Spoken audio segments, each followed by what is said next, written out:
All right, in this section we're going to be talking about 9-note groupings. And what we're going to be doing is just taking the first 9 notes of each mode, playing it over, there's going to be 4 of them that cover 4 string groups. There's going to be string group 1, 2, 3, 2, 3, 4, 3, 4, 5, and 4, 5, 6. So we're going to have 4 of each. And the reason that I'm teaching these is because in the next couple of sections we're going to be using a lot of 9-note groups. So this is a good way to start getting familiar with it before you actually dive into such big examples. So let's just get started. Here is the first 9-note group on the 6th string, 3rd fret, G major. And the reason I use these as 9-note groups is because you can continue your momentum when you're playing or improvising. You keep the roll going, and what I mean by the roll is like if you're playing, it keeps everything flowing better than if you just go. I mean, that works too, but I just like to keep the whole 3-note per string vibe going. So it's just kind of a personal preference for me. So again, here's the first one, G. All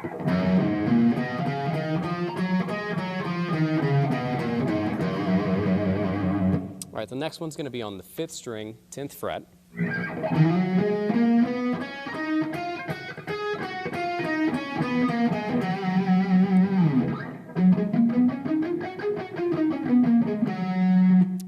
Moving to the 4th string, 5th fret.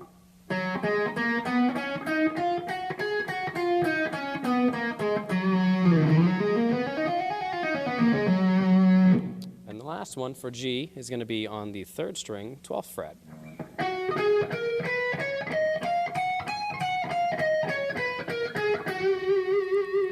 Also, by memorizing all these little blocks, it's really going to help you find your way around the fretboard. So if you get in a position that you might not be as familiar with, you might be able to find your way a little bit easier by locking into one of these 9-note groups. So once you get through all of these, it's going to be very helpful in fretboard awareness.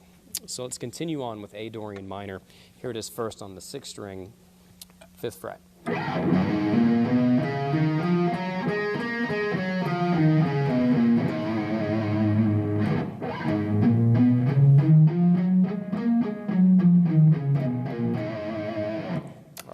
Next one is going to be on the 5th string, 12th fret.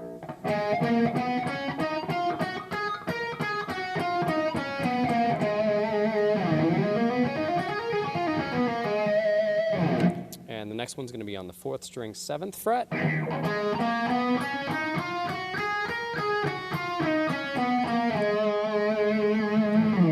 And the last is going to be on the 3rd string, 14th fret.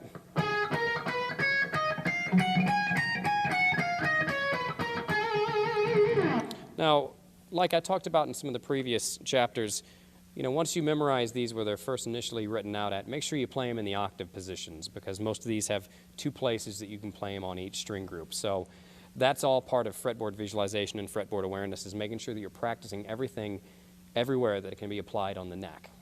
All right, next up is B Phrygian minor.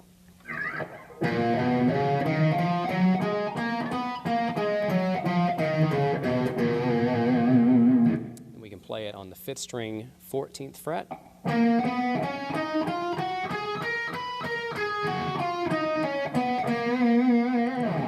4th string, 9th fret.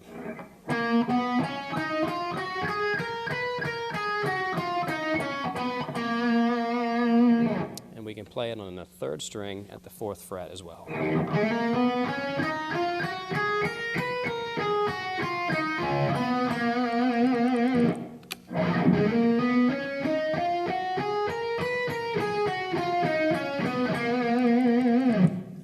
Up next is C Lydian major, first on the 6th string, 8th fret.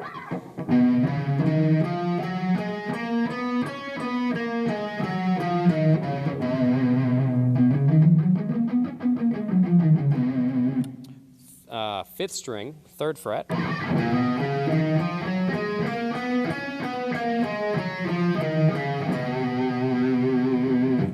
4th string, 10th fret.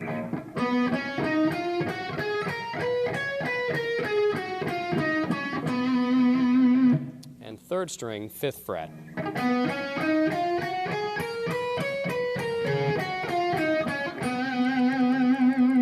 Up to D D Mixolydian, 6th string, 10th fret.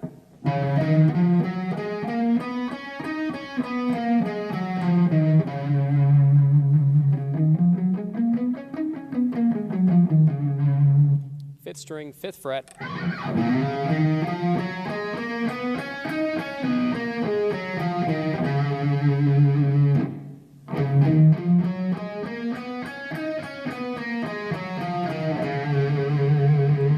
Fourth string, 12th fret.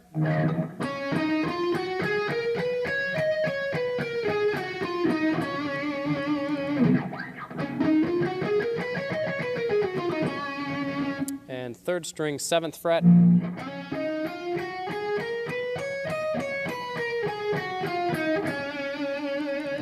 All right, up next is E natural minor, starting first on the 6th string, 12th fret.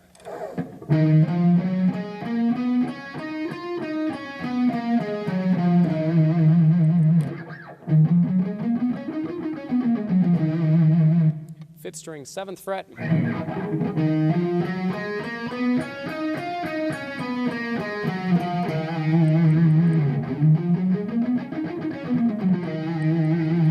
We can move to the 4th string, 14th fret.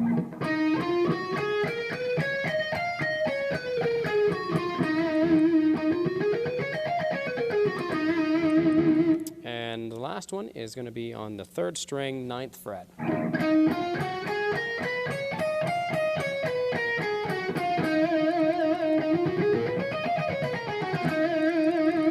All right, mode 7, F sharp Locrian minor, starting first on the 6th string, 2nd fret.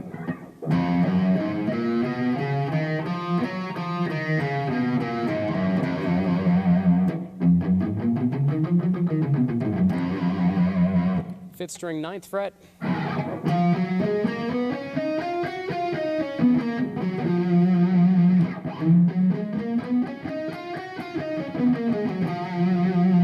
And 4th string, 4th fret.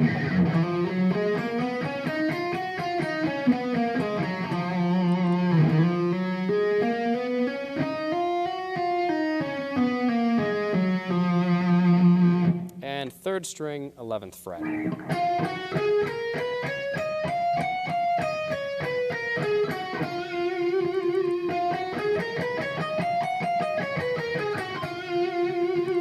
All right, that was all 7 of those 9-note groups. One final note on this section before we move on is that, again, when you're practicing these 9-note groups, always go back and use your fretboard visualization, use the diagrams to really see how each one of these 9-note groups lays in on the fretboard. A quick example of what I'm talking about is, well, when we do the first 6-string group of 9 based on the G major scale, well, it's just taking the first 9 notes of the G major shape. So that one's a little bit easier to figure out. When we look at the next group based on the 5th string, well, it's taking the first 9-note groups, or 9 notes, of the 5th string root G major, but it's also borrowing 9 notes from what we would normally think of as the D Mixolydian in the 6th string position. Okay? The next group of 9 from G major would be,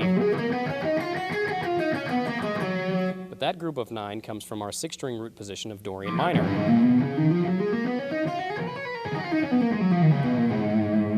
Okay? And the last group, that group of 9 comes from the 6th string root shape for natural minor. So if we can start to make all these connections, we can slowly start to put all the puzzle pieces together. All right, let's move on.